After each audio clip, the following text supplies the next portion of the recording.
Hello, beautiful people, and welcome to another episode of STADIO Speaks. I'm your host, Kanyisa. In this Women's Day special, we are going to talk to a woman who's on top of her game. The Chief Academic Officer of STADIO Higher Education, Professor Divya Singh. So, get ready to dive in and be empowered. Thank you so much for gracing us with your presence, Prof. Div.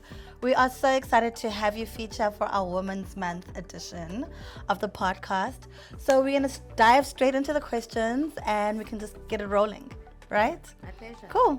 So can you tell us about your journey to becoming the Chief Academic Officer of STADIO Higher Education? So where did it all start and how did you get here? How much time do you have? More than enough time. No. My journey is a factor of several threads, several streams, several pillars. So I actually started as soon as my LLB. When I finished my LLB, the day I finished my last exam, Yes. our dean came to me and said to me, would you consider teaching? Oh, nice. And it was a little bit of a surprise, but also quite, I suppose, a compliment in a sense. I wasn't sure what practice was all about, really. And he offered me a job, he offered me the salary, which sounded very attractive. And I finished and I started working in January the next year as a junior lecturer. Yeah. So I started off as a junior lecturer, and in my academic career, I think I've been through all. Junior lecturer, senior lecturer. By 27, I was a head of school for the School of Law. Lovely. I became his boss then, which was very interesting. It was a new dynamic.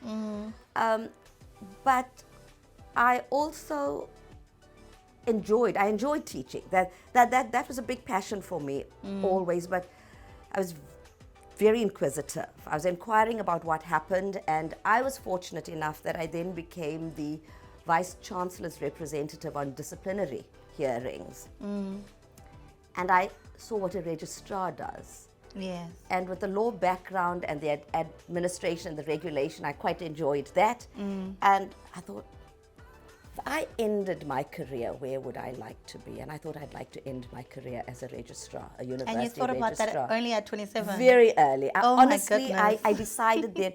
And then I started working towards that. My research moved in that direction. And I really took every opportunity that came my way. And I worked for it. I knew where I wanted to go. And late in my career, when it was the option of staying in academia or moving out into administration as a deputy registrar, that was my choice, because I had said that's where I wanted to go. And I moved up from there into being a vice principal at UNISA and then to STADIO. But at the same time, and that's why I said, how much time do you have? I said to you, I really took every opportunity, because 2 years in, I realized that I can't teach law without actually knowing how to practice law. So 2 years in, I took leave of absence from academia and I went to the bar and I trained as an advocate. So I trained and I did my exam as well. And I spent 8 years at the bar in practice. Wow. We were very fortunate. We were given a dispensation that we could teach, but we could also practice. So if it fitted into your teaching timetable and you managed that, you could manage it, you could spend time in practice as well. And so I spent about 8 years in practice. I was an additional magistrate. I served time as an assessor in the High Court. I served on the law commissions. So I really, really went at it. Yes, you did. I also took up the task of the editor. Butterworths wanted to set up their judgments online. And I took up that task and I served as their first editor for Butterworth's Judgments Online. And so anything that came that I thought could build my career, that could build my profile. To where you wanted to be at the end specifically. Yeah, I took that opportunity and worked it. It was, I think the one thing that never crossed my mind was workload allocation, 8 to 4. Yes. It didn't. I had a very clear vision of where I wanted to be, Yes. and so that's how I built my career along the way. When I moved to Technikon SA in 2000, that was when I had to make the choice of whether I wanted to stay in practice or whether I wanted to move into academia. And you chose academia. I chose academia. And I know there's a very ugly saying, those who can't do, teach. Teach. And I want to say, no, I made a very deliberate decision. Yes. You were already doing anyway. You were doing and and teaching, and you just chose your own practice specific just path. wasn't my passion. It was exciting. Yes. It was incredibly interesting. But it wasn't my passion. I love being in a classroom. I love sharing that knowledge. I love engaging with the students, because I think as much as I'm trying to teach them, Yes. you learn so much from them along the way. So yes, that was my journey through. And then in 2017, personal story. My husband was from the Cape. Okay. And when we decided to get married, I said, I'm not coming down to the Cape. Okay. He had to come to Gauteng. And the promise was that when he retired, we'd move back to the Cape.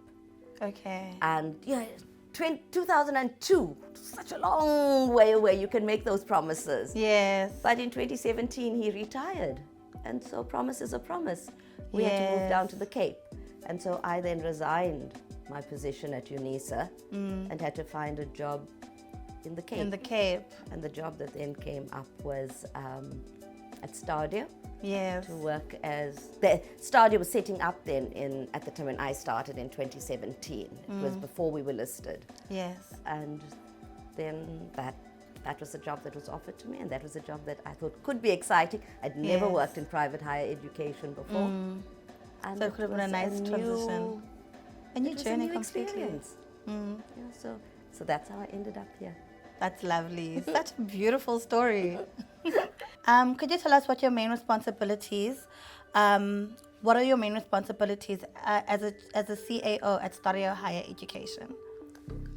Primarily, I think it's to set the strategy, the academic strategy and the academic agenda, which sounds simple in one phrase. Yes. But it's about looking at where we sit as higher education currently in the current context and national climate, how to be responsive and engaged with what students are looking for, what communities are looking for. It's also about setting an agenda for the future of higher education.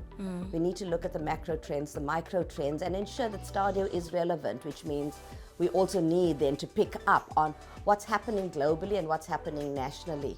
What are the imperatives around engagements with world of work? That's a new thing that's coming out at the moment, where we're not about knowledge, just presenting knowledge. It's about how do we ensure that students transition into higher education and we give them the necessary support for success. Because if it's access, it's got to be access with success. Yes, we don't want that definitely. revolving door.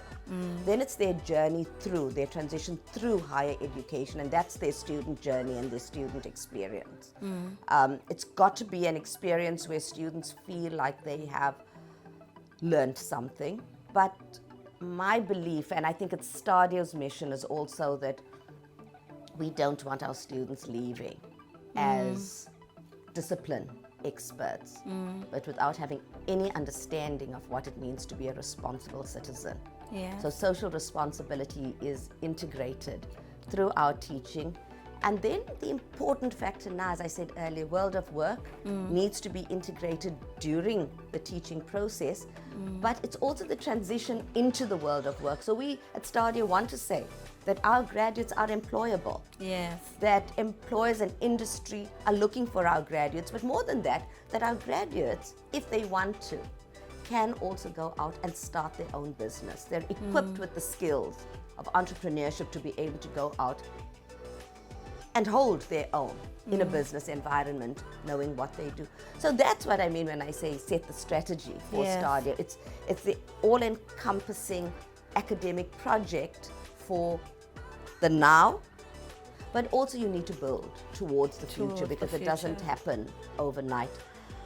In addition, a big part of my job is also quality assurance, to ensure the quality of the academic product and what's being presented, that we are competitive, that we understand market needs, and that we know what the market is looking for, because everything about the academic project is having relevant qualifications. So we need to look at what's happening now, but anticipate what's coming through in the future. Yes. And that's a big part of the job as well. And then in between that, it's the meetings and the governance side of it. Of course. We often get the question posed, is our institution internationally recognized? What does it mean? How long is a piece of string? It can mean different things to different people. So it depends on where you're looking. For me, what internationalization means, particularly for us as a private institution, it's about developing value-adding partnerships that are of mutual benefit. We don't want to simply sign agreements. We can sign agreements with many people, but after a while those agreements become filed in file 55, and file 55 becomes your doorstop, and it means absolutely nothing. Yes. So my engagement and my expression to the team is, when we look at international partnerships, and we do want international partnerships, we're looking at how do the international partnerships add value to our students, as in how do these cooperations and collaborations increase the students' experience of higher education and prepare them for their futures. But it's not about a begging bowl where we always want to take. We also want to give, because we think there's an incredible value in what South Africa offers and the teaching program. So our international partnerships are engagements with players in the international space, predominantly around academic exchange. So it's lecturer sharing, it's content sharing as well. We're moving in that direction. And it's also about shared research. So we're looking at how we can look at cooperative engagements for joint research projects, for funding, for example, partners in Norway, partners in Finland, how can we access Erasmus Mundus funding through them for the benefit of our students and our staff. I am very keen at the moment with our internationalization policy, that the national policy on co-badged qualification. So what it means there is that our students effectively have the benefit of the international program engaging with students from another institution as well. So it's the diversity of knowledge that they can enjoy, but it's staying at home.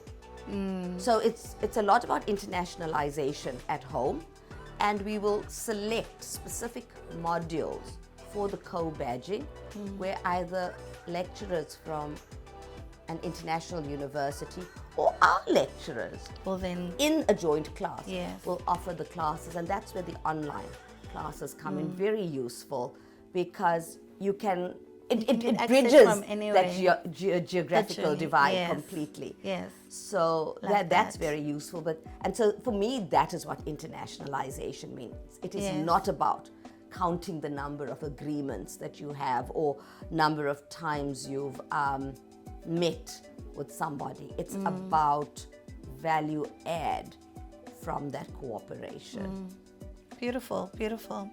Could you share a memorable moment or an achievement of your time as CAO of STADIO Higher Education? I think it's, the day we got registration. Right. That was it was a long process. It was a difficult process because it was probably one of the first of its kind for CHE and DHET. So they were also learning along Yes. the way. And so the day the registration certificate was presented to us, that was massive for me, because it was the genesis of STADIO Higher STADIO. Education. So that was a big one. But Kanyisa, honestly, every time I attend a graduation ceremony and I look at these students walk, and you just look at the light in their eyes, and you can see that this is about changing lives. So every Yes. graduation ceremony is special. As boring as it sounds, every time a new program is accredited, I am excited all over again. Yes, because it's these widening the are access and our broadening. programs. Yes. These are the programs that we want to see. So at a work level, yes, those are the experiences. But again, at a different level, it was on Thursday, I think. I was sitting, STADIO's 3 years old. Yes. And I was sitting downstairs and having coffee with some of my heads of school.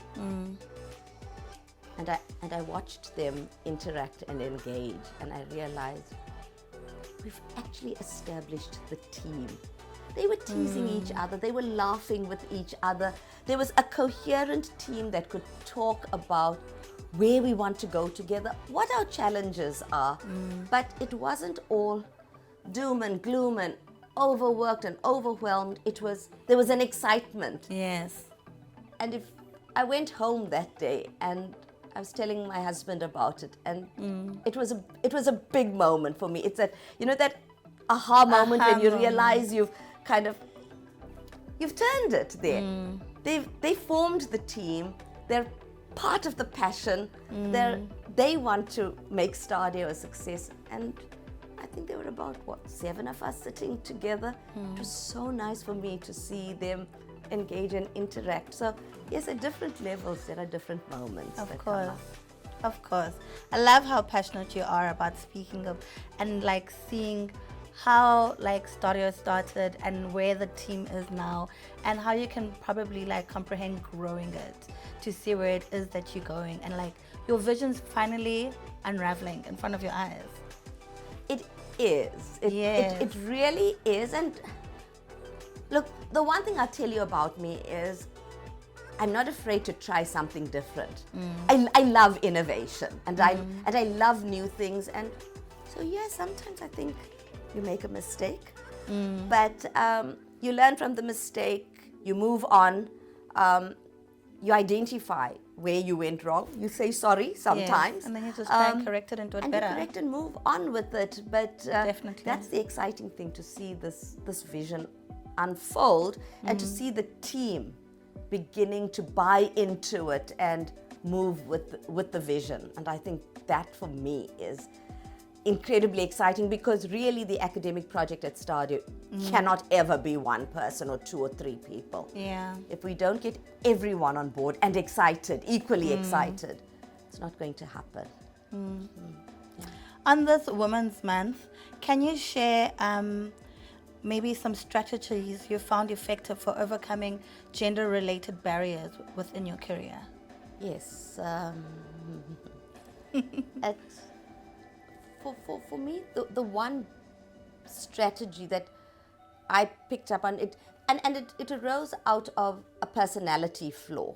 I would always sit in a meeting, and especially when I was sitting in a meeting with people who were more senior to me, which was quite often, and it was either more senior to me in age or more senior to me in position.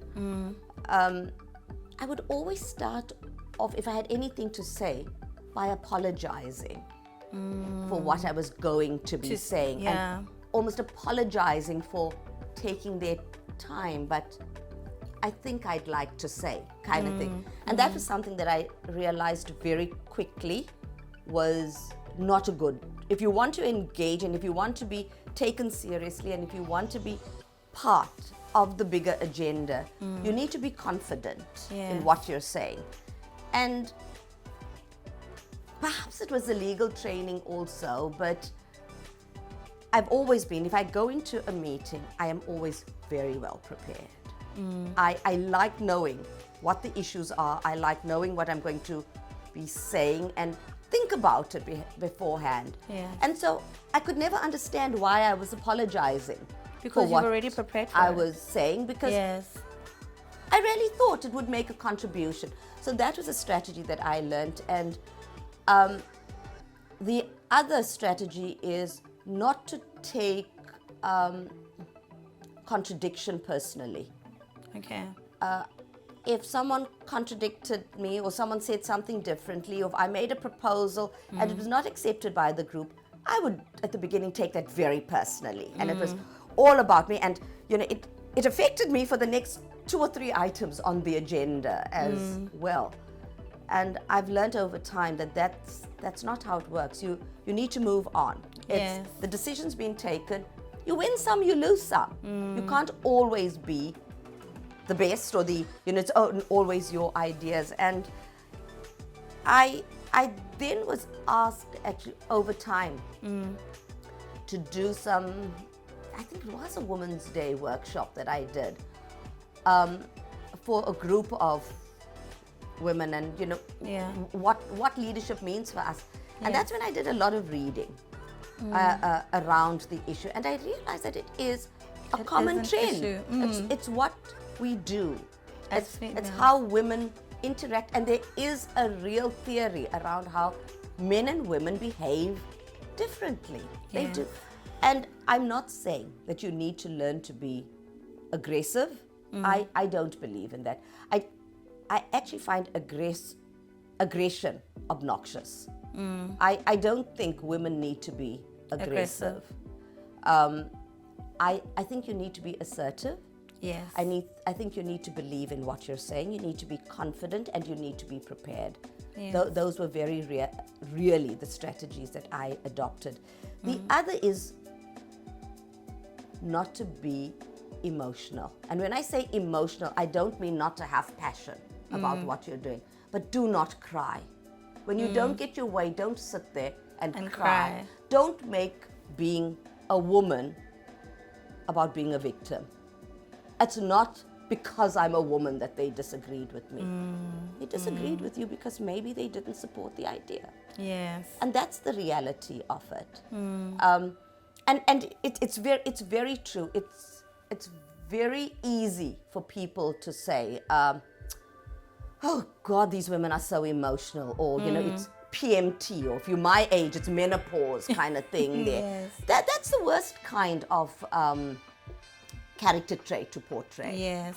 I think we need to learn to be calm in our confidence, and you need to believe in what you're saying. And another strategy that I have learned, and it was difficult to do it, but it was something that I found would happen. And again, in my reading, I realized that I was not alone. Yes. Often in a meeting, a woman can say something, or in a big group, a woman can say something, and it's, oh yes, and 5 minutes later, a man says the same thing, and everybody goes, wow, John, that's a great idea. Yes.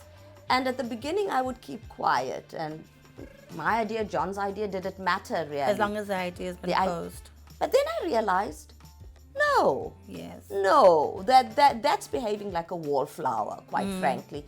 And so I tried it out a couple of times, and I would then say, sorry, did I not just say that 5 minutes ago? Yes. And it was very interesting then how many people would say things like, yes, you did, or yes, it did come up. Nobody would intervene on your behalf, but the moment you owned the idea, and you stood up for yourself, and you then began to realize that in meetings with the same chairperson, or in meetings with similar people, it didn't happen again. Or even John would begin to say, and John's my hypothetical person, yes, begin to say, as Divya said, I want to add to. Yes, as it should be, because otherwise it was your idea. we were going to call them on that. Exactly. And that's something that I also learned. Look, you don't have to do it all the time. I think women bring a lot to the space, and we often underestimate what we bring. I do think the ability to multitask is a real thing. We say it as a joke, but I really think that's a real thing. The ability to work in a team, and my recent reading has said to me that that's coming out more and more, that women prefer working in a team. And very cynically, it's often been said, yeah, women like working in a team so that they don't have to take a decision. I don't agree with that. I absolutely don't agree with that. But there's the ethic and the culture of building a team. And I think that's a strategy that I found, because what you do in that space is you bring diverse views into your decision-making process, but you also are able to complement people. So I've got many weaknesses. So I try to build a team with people who complement my way of behaving, my way of thinking as well, because if you have all the same, and sometimes that's comfortable, but it's not good for the bigger picture. It's good to have diversity in it, and that's something that I think women in leadership need to learn. Get out of your comfort zone, step out of that zone, and build your teams with people who challenge you, but people who complement you as well. So your decision-making processes are so much more complete and so much more concrete in the way you come out with your solutions. So those are some of the strategies that I've adopted. But Kanisa, honestly, I can tell you the one big strategy is I always said I would be myself. I don't believe in mimicking or imitating other people, because you can't sustain it. And you lose yourself in the process.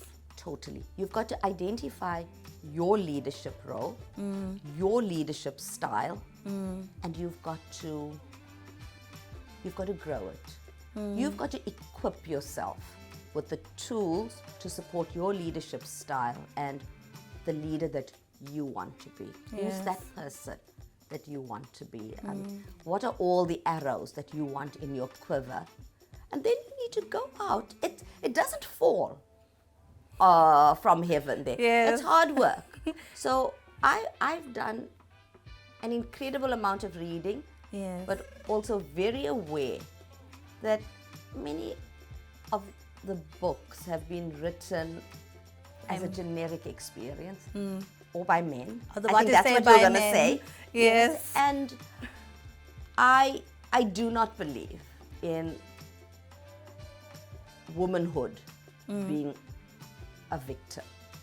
And so you will often hear me say things like, yes, I think Women's Day and Women's Month is incredibly important, because it draws attention, it funnels the attention on the achievements and also the challenges that we face.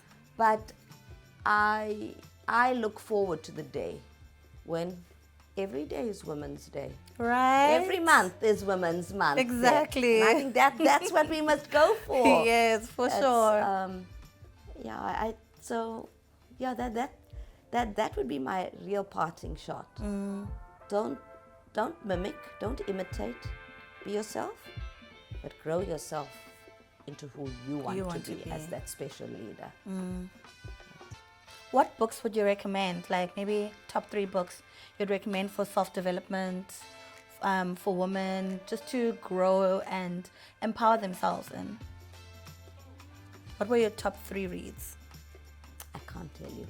There isn't a single book that I will say are my go-to books. That if I'm looking for something, I will go. I've read many that taught me different things. Steve Jobs' autobiography was a great one for me. It taught me a lot about people. The Art of the Idea was and these are not motivational books you'll hear. I mean, it's and you know, the one that resonated with me was it's an old book now, but it was Stephen Covey's 8th Habit on Passion. You know, and I think it was because in my day there was so much about all of us who wanted to move into leadership. It was all about Covey's 7 Habits, and then he came out with that 8th book, the 8th Habit. Sorry, the 8th Habit, not the 8th book. The 8th Habit, which was passion. And yes, the 7 habits were great, but that spoke to me completely because it is who I am. I will move from practice to academia because I lived it. That was my passion.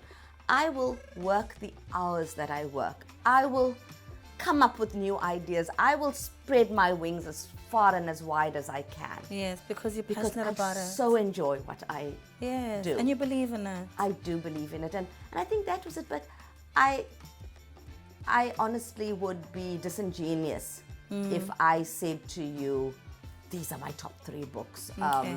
And, you know, I think everybody must read them. I'll probably go back home and I will look at them and think, there's one that I thumbed quite a bit. But it was, I remember when I got the position of deputy registrar, the registrar at the moment, of the moment,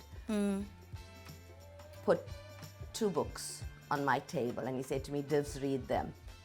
And one was Fire Someone Today, and it was how to take hard decisions. And the second one was, I don't remember the name, but it was about making choices, how to make important choices. And I think that's where I first came across the idea of make choices in which you believe. Don't make those choices because you think someone else wants you to do it or it's the right thing to do. But I remember those 2 books because they taught me, they added a little bit. So I'm really the sum of a whole lot of different parts. A lot of parts, yes. I love that. I love that. Okay, tell us what your favorite subjects were when you were younger. School or university? School. And what subjects did you actually take in high school? So English, Afrikaans, accountancy, biology, physical science. That's straight A subject. And mathematics. That is straight A subject. Everyone at school who took straight A subjects, we knew there was like basically different grades, and everyone who took straight A subjects were in one class. And they always made our top 10. In truth, I should never have taken those subjects. What would you have taken if you had the opportunity to redo it? Like, what were you passionate about then? At school, I would have loved to have taken. English, I loved. I would have done English. I would have done Afrikaans. I enjoyed Afrikaans. I probably would have taken French. Because I enjoyed Latin at school. Okay.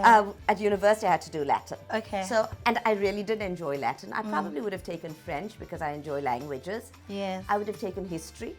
Okay. I did not like physical science. Neither did I. Not like mathematics. And up to now, I don't like physical science and mathematics. Yes. I would have taken accountancy. I think it's an important. I would have liked to have taken economics. Oh, okay. So it's a strange combination. Yes. So I'd probably have done economics and accountancy. I would have done history as my subject. And interestingly, those are the subjects my daughter did. Really? Yeah. She did maths as well, though. Yeah. Now that I mention it, those were Avani subjects, and we agreed that she did not want to do science. She was not interested in science, and she didn't like the chemistry, and she didn't like the physical science. And she's like me, a little bit squeamish. So she didn't want to touch and cut things. Yes. And so she didn't do biology. That's interesting. What's your favorite way to unwind after a long day? Coffee. Okay. A book. Sitting in my swing chair. Listening to music with my husband. Oh, lovely. And what do you do? Is that what you do on your spare time as well? Or do you like to maybe go to the beach or nature? I love walking. So Okay. I love the bush rather than the beach.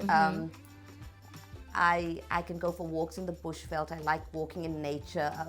I've just discovered Paarl Nature Reserve with these huge granite rocks there. So clambering up them is exciting for me. Okay. I'm largely a home person, I think. I love my home. So I love pottering around the house, rearranging the furniture. I love cooking. Cooking for me is a treat. Is it? Yeah, that's my unwind, relax moment also. What's your favorite dish to make? Anything that my husband likes. Okay, that's so sweet. I enjoy, I will cook. Is that your love anything. language? I don't know, Thomas loves food and I like cooking. So I suppose, yeah. If I cook and if I enjoy trying new recipes. And it'll be trying the recipe and then the food's on the table and watching him take that first mouthful. Is it good or isn't it good? And and that's exciting. And if he doesn't say anything, and it's funny because I will go, how's it? And at once Thomas would say, nice. Now for me, nice is such a neutral word. It is. It means absolutely Nothing. nothing at all. But I know Thomas is Afrikaans, by the way. So, mooi, lekker. I think the translation would be nice. Yes. And he's now learned, no, it's not nice. Nice we don't use. You need to say when delicious. he enjoys it, then he Yes. and It's lekker, but I think more it's often mooi. I can Baie see, mooi, I you can know, see it with the big face or the expression. and so yeah, that is something. I love gardening. Although I said I'm squeamish, so you'll hear me screaming every so often that there's a thing in the garden that he must come and move away. So I am very much Disturbing your peace. yeah, I'm not comfortable around anything that crawls or flies. Yeah, so I am much a homebody, but I like my own company. So I'm very happy To if be we alone go with out. your work. Yeah, it's better if my family is around, Avni or Thomas. So you'll hear. I think I work hard, but I'm not one of those who works hard and plays hard. I work hard and then relax. My quality time is really my time with my family, and that's very special for me. Beautiful, beautiful. What are some items on your bucket list that you're most excited to accomplish? I would love to visit the Himalayas with Avni and Thomas. Not sure it's going to happen, but yeah, that I would love to do. I would have loved to have walked Machu Picchu, the mountain. Okay. Yeah. So you can see again, it goes back to those kinds The quality of time and being with your family. being and with the walking. family. Yes.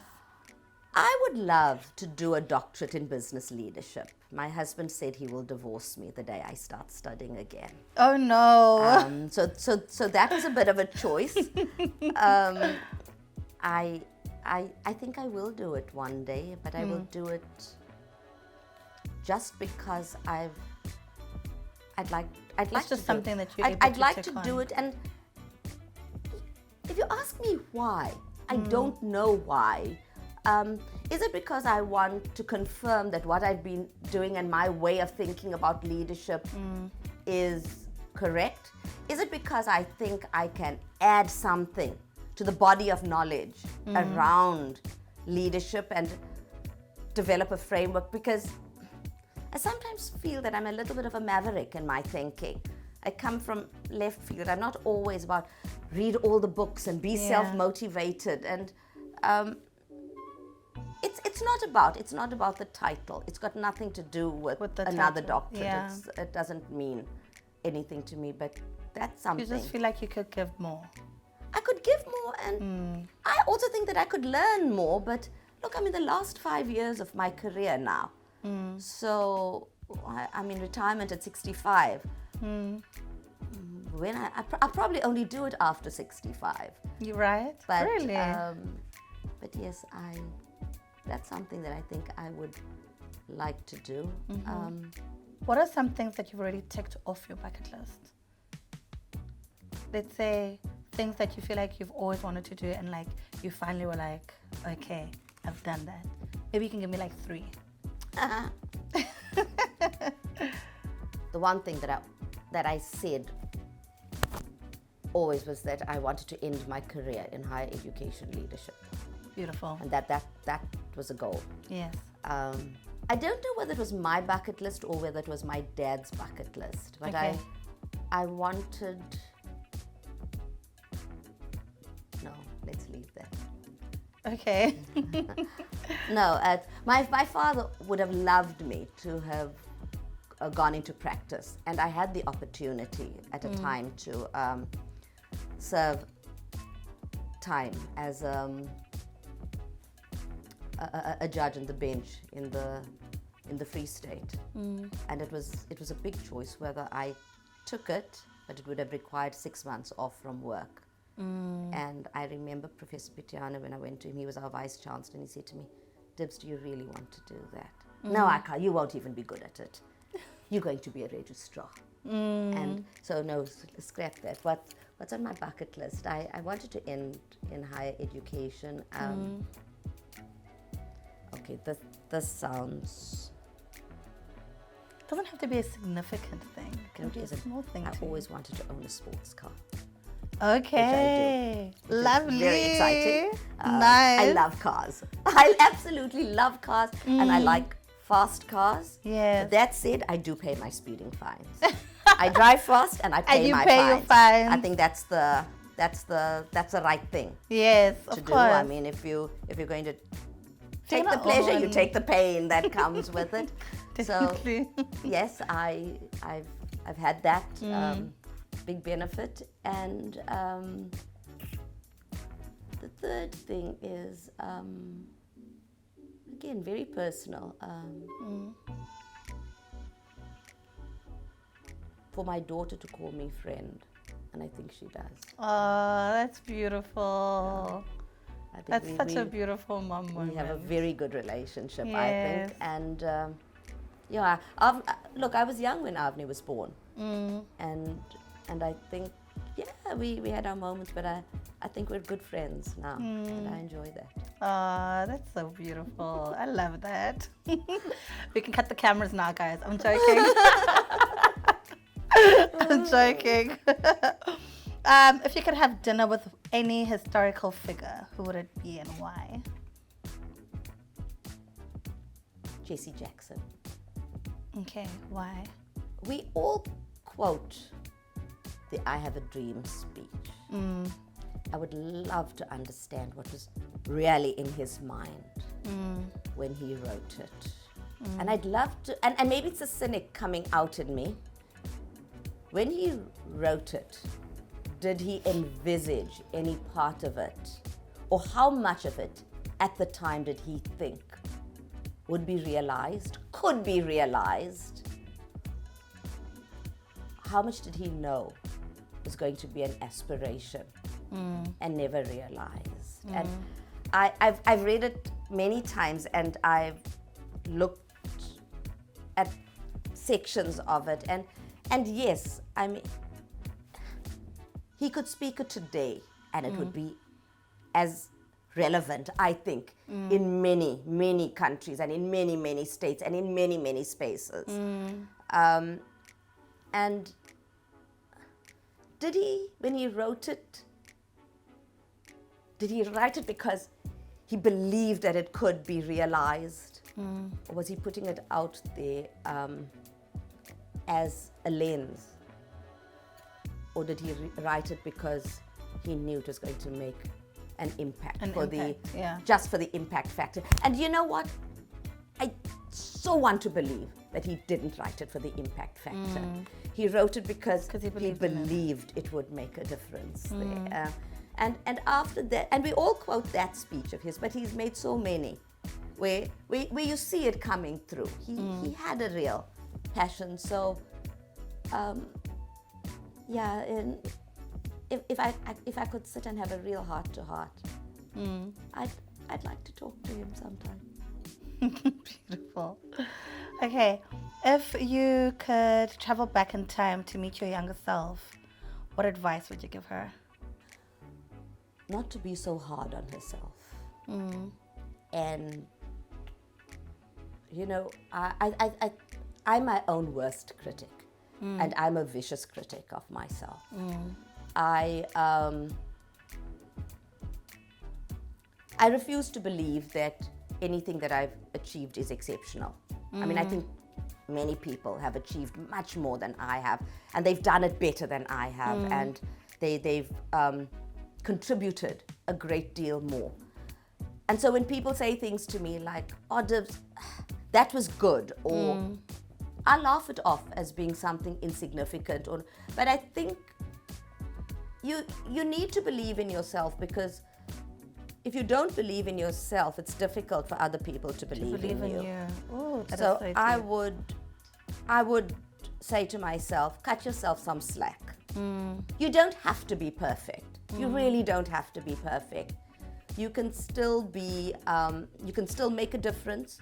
You can still do many things, but learn to cut yourself some slack. Don't dwell on that.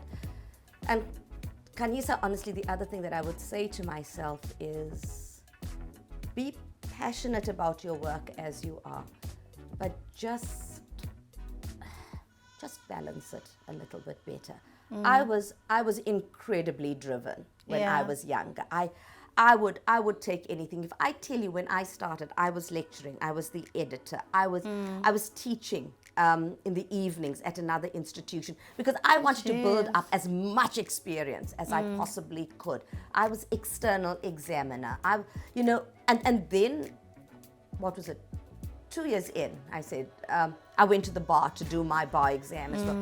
And it was hard, and I pushed myself really hard, and I did have a family then, and Avni was very young. And I think I missed out on significant moments in her younger years when I wish I were there. When I wish I had been there, rather than, because it doesn't come back. And then suddenly you wake up and you realize, oh my word, we're planning Avni's 21st birthday. Yes. And I've missed all of those moments. So if I had to do it differently, that's the advice I would give myself. Whether I would take that advice, I'm That's not another sure. conversation. Yes. Yes, I don't know that I have changed so significantly or learned any lessons. What determined your drive? I don't know. I think it's a character flaw. Were you always like just wired like that? Like you Yes, always I just think wanted to from school push days. yourself? I mean, I played a lot of sport. I mean, I did athletics. We played netball. I did gymnastics. We played teeny court. That was it in our day. I mean, I was, and then it was schoolwork. I did speech after school. I did drama after school. I was So always you're a always just busybody. busy, yes. And I think in our time we didn't have technology, so we were always outside playing. And if I Yes. think back, we grew up in a flat, and there were 14 flats in the building, and most of my age were boys, young boys there. So I played with boys. I mean, we would you're always shorts and a active. t-shirt, and Yes. we would be out there getting things done. And when you play with them, I mean, you can't be the girl there, Of because course I mean, not. you got to be You as can't good be as weak. they You were. have to know what be I mean? as good as Seriously. them. So we were going to Exactly. kick ball. I was going to kick ball as hard as they were going to kick the ball, kind of thing. Yes. So, and I think I've always been like that. I was fortunate in that my parents never pushed me. So it was never, you have to do this, or you have to achieve that. You or always just pushed why yourself. didn't you do that? I often did things that because I enjoyed them, because I wanted to do it. And if it was something I enjoyed, then I would continue doing it. Okay, last question. What is your life's motto? Find the joy in what you have. Love You'll that. see it on my WhatsApp Is profile as it? well. I love that. So now we're going to get into our segment of this and that. It's a little game that we do. It's a little game that we do. So I'm gonna ask you questions, and it's like a quick thing. So you don't have time to think about it. It's just a this or that type of segment. Okay, cool. Are you ready? Yeah, as I'll ever be. Okay, cool. Let's go. Tea or coffee? Coffee. Beach vacation or mountain retreat? Mountain retreat. Cats or dogs? Neither. Morning person or night owl? Night owl. Books or movies? Books. Sweets or savory? Savory. Summer or winter? Or summer. Pancakes or waffles? Pancakes. Comedy or drama? Comedy. Introvert or extrovert? Introvert. Pasta or pizza? Pasta.